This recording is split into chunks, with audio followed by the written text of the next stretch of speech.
Sejarah Kerajaan Dharmasraya merupakan salah satu babak paling krusial, namun seringkali terlupakan dalam historiografi Nusantara. Terletak di hulu Sungai Batanghari, Sumatera Barat. Kerajaan ini muncul sebagai pewaris kejayaan Sriwijaya dan menjadi jembatan diplomasi yang kuat antara Sumatera dan Jawa. Ini adalah sejarah awal yang berujung terbentuknya Kerajaan Pagaruyuang di Minangkabau. Berikut ini adalah uraian mendalam mengenai pasang surut Kerajaan Dharmasraya. Munculnya Dharmasraya tidak bisa dilepaskan dari memudarnya pengaruh Kerajaan Sriwijaya di Palembang. Setelah serangan besar dari Kerajaan Chola India pada tahun 1025 Masehi, struktur kekuasaan Sriwijaya mulai goyah. Pusat pemerintahan dan perdagangan perlahan bergeser ke arah pedalaman atau ke arah utara. Nama Dharmasraya sendiri pertama kali muncul secara eksplisit dalam prasasti yang ditemukan di Padang Roco. Namun, cikal bakal kerajaan ini diyakini berkaitan erat dengan Kerajaan Malayu yang berpusat di Jambi. Ketika Jambi Malayu berhasil melepaskan diri dari bayang-bayang Sriwijaya, pusat kekuasaan bergeser ke hulu sungai, tepatnya di wilayah yang sekarang kita kenal sebagai Kabupaten Dharmasraya, Sumatera Barat. Alasan perpindahan pusat kekuasaan ke arah hulu pedalaman memiliki alasan strategis. 1. Keamanan. Jarak yang jauh dari pesisir melindungi pusat pemerintahan dari serangan angkatan laut asing seperti Chola. 2. Sumber daya. Wilayah pedalaman Minangkabau kaya akan emas yang menjadi komoditas utama perdagangan internasional saat itu. Itulah sebabnya Sumatera dikenal sebagai Suvarna Bhumi, Land of Gold.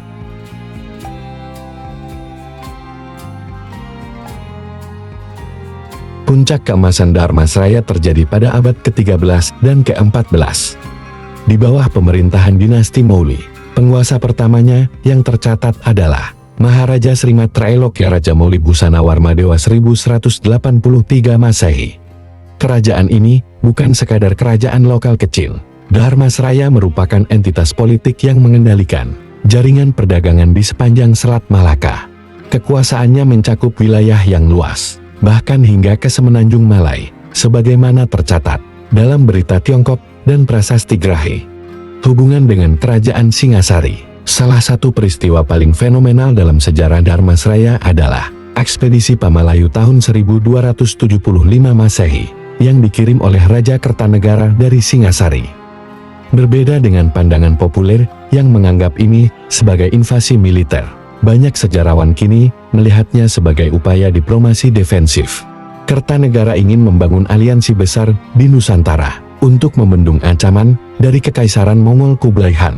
Dharmasraya, sebagai kekuatan utama di Sumatera, adalah mitra yang sangat penting.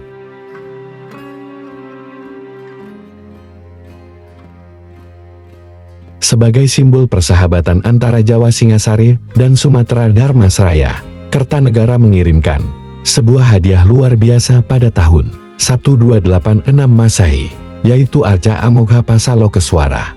Arca ini dibawa dari Jawa ke Sumatera melalui Sungai Batanghari dan ditempatkan di kompleks Candi Padang Roco. Pada alas arca tersebut prasasti Padang Roco disebutkan bahwa hadiah tersebut dimaksudkan agar penduduk bumi Malayu, mulai dari rakyat hingga raja, merasa gembira. Saat itu, raja yang memerintah Dharmasraya adalah Srimat Tribhuwana Raja Mauli Warmadewa. Pesan di balik arca ini jelas, Dharmasraya dan Singasari berada dalam kedudukan yang sejajar sebagai mitra strategis dalam menjaga kedaulatan Nusantara.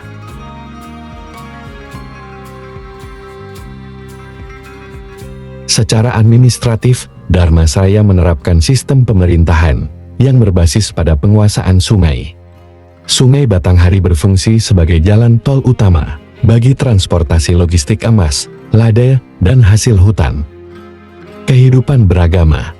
Berdasarkan peninggalan arkeologis seperti Candi Padang Roco, Candi Pulau Sawar, dan Candi Awang Mauli, corak agama di Dharmasraya adalah budaya Tantrayana Sinkretisme Hindu-Buddha. Hal ini terlihat dari gaya arca-arca yang ditemukan, yang menunjukkan pengaruh kuat dari seni Singasari dan Majapahit, namun tetap memiliki karakteristik lokal yang unik. Ekonomi berbasis emas. Ekonomi Dharmasraya sangat bergantung pada tambang emas. Di wilayah sekitarnya seperti Sejunjung dan Solok, emas ini kemudian dibawa ke hilir untuk ditukar dengan tekstil, keramik, dan sutra dari Tiongkok dan India. Kemakmuran ini membuat para penguasa Dharmasraya mampu membangun kompleks percandian yang megah, meskipun berada jauh di pedalaman. Setelah Singasari runtuh dan digantikan oleh Majapahit, hubungan baik terus berlanjut. Namun, dinamika kekuasaan mulai bergeser. Dalam naskah Desawarnana Nagara Kertagama, disebutkan bahwa wilayah Malayu termasuk Dharmasraya diakui sebagai wilayah perlindungan atau mitra dari Majapahit. Pada masa ini, muncul tokoh penting bernama Adityawarman. Ia adalah seorang pangeran keturunan campuran Jawa Sumatera. Ayahnya adalah pejabat tinggi Majapahit, dan ibunya diyakini sebagai putri dari kerajaan Dharmasraya, yaitu Darajingya atau Darapetak. Adityawarman awalnya dikirim oleh Majapahit untuk menjadi wakil raja di wilayah Sumatera. Namun, ia kemudian memperkuat posisinya dan memindahkan pusat pemerintahan lebih jauh lagi ke arah daratan tinggi Minangkabau tanah datar. Inilah titik transisi penting. Adityawarman memindahkan ibu kota dari Dharmasraya ke wilayah Pagaruyung. Meskipun ia masih menggunakan gelar Mauli ciri khas Dharmasraya, ia memproklamirkan dirinya sebagai Maharaja Diraja di wilayah yang ia sebut sebagai Malayapura. Dengan perpindahan pusat kekuasaan ini, peran Dharmasraya sebagai ibu kota kerajaan mulai memudar. Namun tradisi dan sistem politiknya menjadi fondasi utama bagi berdirinya kerajaan Pagaruyung, yang nantinya akan mendominasi sejarah Minangkabau.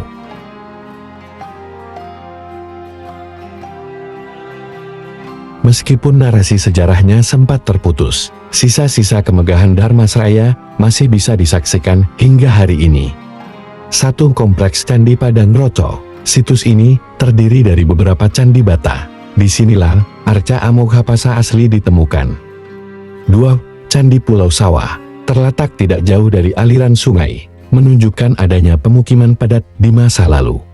3. Arca Bhairawa, sebuah patung raksasa setinggi 4,41 meter, yang melambangkan sosok Adityawarman sebagai perwujudan Dewa Bhairawa. Arca ini merupakan salah satu peninggalan terbesar dan paling impresif di Indonesia. Mengapa Dharmasraya sempat terlupakan? Ada beberapa faktor yang menyebabkan nama Dharmasraya sempat hilang dari ingatan kolektif. 1. Material bangunan. Candi-candi di Sumatera umumnya menggunakan batu bata merah mirip Majapahit, bukan batu andesit seperti Kandi di Jawa Borobudur Prambanan. Batu bata lebih cepat hancur oleh cuaca tropis dan akar pohon. 2. Pergeseran geografis. Setelah pusat kekuasaan pindah ke Pagaruyung, wilayah Dharmasraya kembali menjadi daerah pedalaman yang sepi, jauh dari pusat narasi sejarah kolonial. 3. Dominasi narasi Sriwijaya. Banyak sejarawan awal abad ke-20 lebih fokus pada Sriwijaya Palembang, sehingga kerajaan-kerajaan penerusnya di hulu dianggap hanya sebagai bawahan kecil.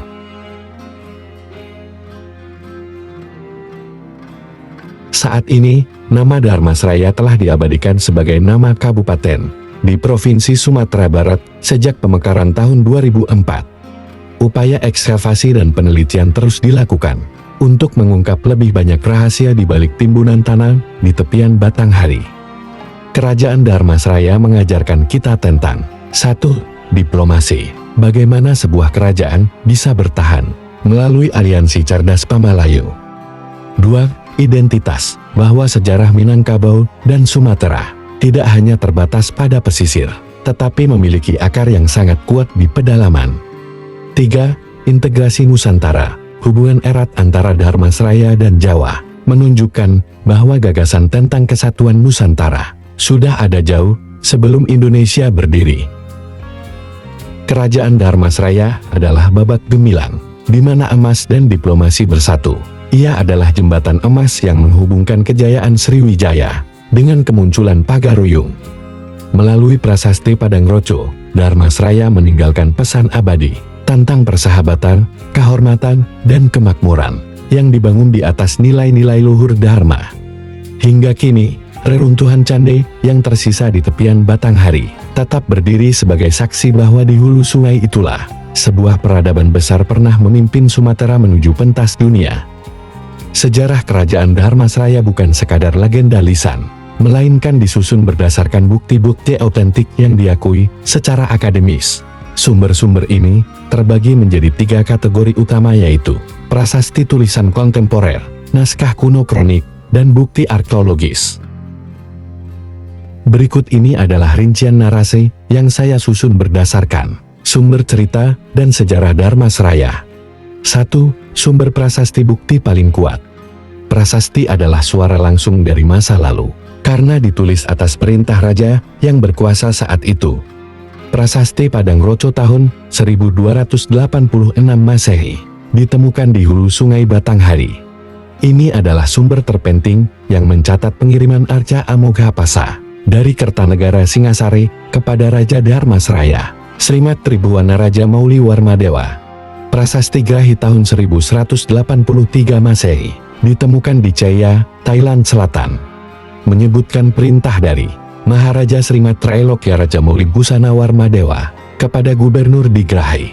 Ini membuktikan bahwa kekuasaan Dharmasraya mencapai semenanjung Malaya. Prasasti Amoghapasa tahun 1347 Masehi terpahat di bagian belakang Arca Amoghapasa. Prasasti ini berasal dari masa Adityawarman yang mempertegas kedaulatannya di bumi Malayu dan memindahkan pusat kekuasaan. Prasasti Kedukan Bukit dan Prasasti Tanjore digunakan sejarawan untuk memetakan keruntuhan Sriwijaya dan pergeseran kekuasaan ke arah pedalaman Dharmasraya. 2. Naskah kuno dan kronik luar negeri. Laporan tertulis dari kerajaan tetangga atau catatan sejarah yang ditulis beberapa abad setelahnya. Naskah Desawarnana Nagara Kertagama ditulis oleh M.P. Prapanca pada masa Majapahit tahun 1365 Masehi. Di dalamnya, wilayah Malayu Dharmasraya disebut sebagai salah satu daerah bawahan atau mitra yang dilindungi oleh Majapahit. Pararaton Kitab Raja-Raja menceritakan tentang ekspedisi Pamalayu dan kembalinya pasukan Jawa ke Singasari dengan membawa 2 putri dari Melayu, yaitu Darapatak dan Darajingga. Berita Tiongkok dinasti Yuan dan Ming. Catatan Tiongkok menyebutkan adanya utusan dari kerajaan Malayu yang datang ke kekaisaran mereka. Penempatan geografis dalam catatan tersebut sangat cocok dengan wilayah hulu Batanghari. 3. Bukti arkeologis benda fisik. Benda-benda ini memvalidasi deskripsi yang ada di dalam tulisan-tulisan kuno. Kompleks percandian, situs Padang Rotu, Candi Pulau Sawah, dan Candi Awang Mauli di Kabupaten Dharmasraya. Struktur bangunan ini membuktikan adanya pusat pemerintahan yang mapan. Arca Beirawa, patung raksasa sekarang di Museum Nasional Indonesia, yang diyakini sebagai manifestasi dari Raja Adityawarman. Gaya seninya merupakan perpaduan gaya Singasari Majapahit dengan lokal. Arca Amoghapasa, patung perunggu yang menjadi simbol diplomasi antara Jawa dan Sumatera. 4. Tradisi lisan Tambo. Masyarakat Minangkabau memiliki Tambo Minangkabau, yaitu historiografi tradisional yang diwariskan secara turun-temurun. Meskipun bercampur dengan mitos dan metafora, Tambo menyebutkan tentang kedatangan pangeran dari benua Ruhung, atau hubungan dengan Majapahit yang seringkali merupakan cerminan samar dari peristiwa sejarah Dharmasraya dan Pagaruyung. Sejarah Dharmasraya ditemukan kembali oleh para peneliti kolonial seperti N.G. Krom dan Gyur Cekcudes yang mencoba menyatukan potongan-potongan prasasti yang tersebar. Tanpa penemuan Arca Amoghapasa di Padang Roco, mungkin nama Dharmasraya hanya akan dianggap sebagai dongeng belaka.